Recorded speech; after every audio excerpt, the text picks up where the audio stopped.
Nandito tayo sa Quezon City. Dito sila like sa Kinesia.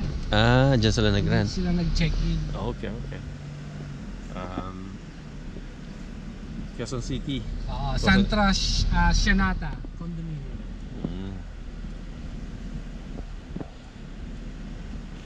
Di sila katingin. So dito yung clubhouse. Nandiyan yung swimming pool. Nandiyan yung gym. May basketball court. City, yan ah. Mga SG. Nandiyan yung swimming pool.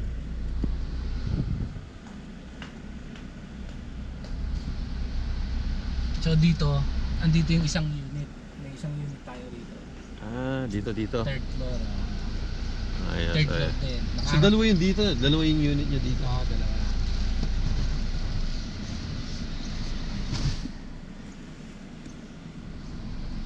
Saan tayo pumunta ngayon? Babalik na tayo.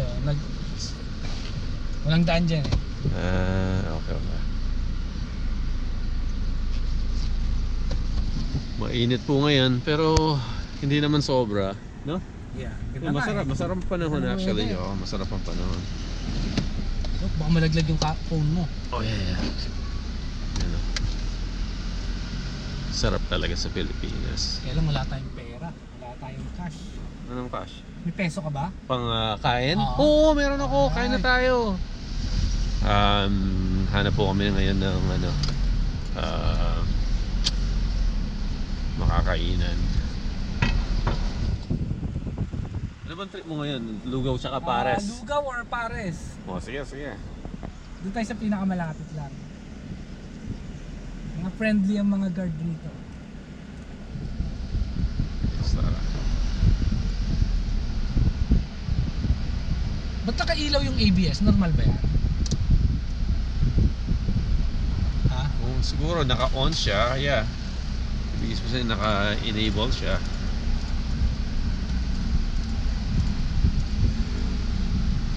Ito yung entrance.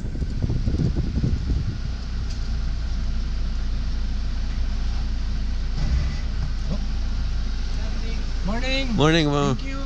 salamat. Thank you!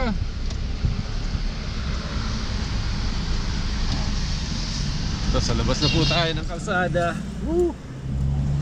Anong street to? Anong Quirino Highway. Quirino Highway, Doon tayo sa Quezon Quirino City. Highway. So, paglabas lang po ng Saan mo gusto kumain? ganyan. Gusto mo McDonald's o? Hindi, yung sa local. Doon tayo sa local. Local tayo. Local food. Ayan mga nagmumotor dami, oh.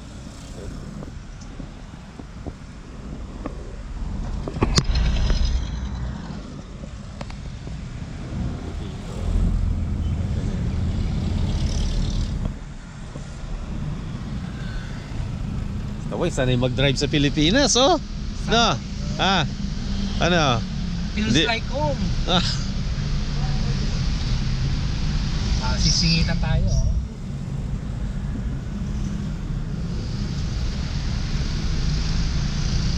ayos.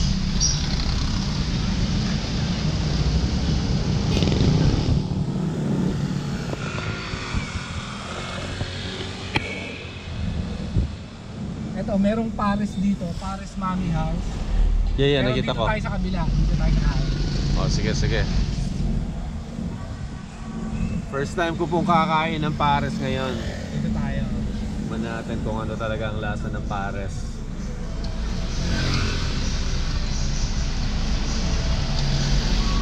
Ay, nantay niya tayo. Sanay tayong magbigay. Ayan. Dito tayo kakain. Dito? Oo. Mang Boy? Mang Boy. Mang Boy, Lugawan. So, paano to? Sandali lang. Ito po kami kakain. Teka lang, wag ka munang hindi. Bukas lang muna natin bintana. Tapos, tingnan natin kung maglalak ba siya. Oh, sige. Patayin ko muna to.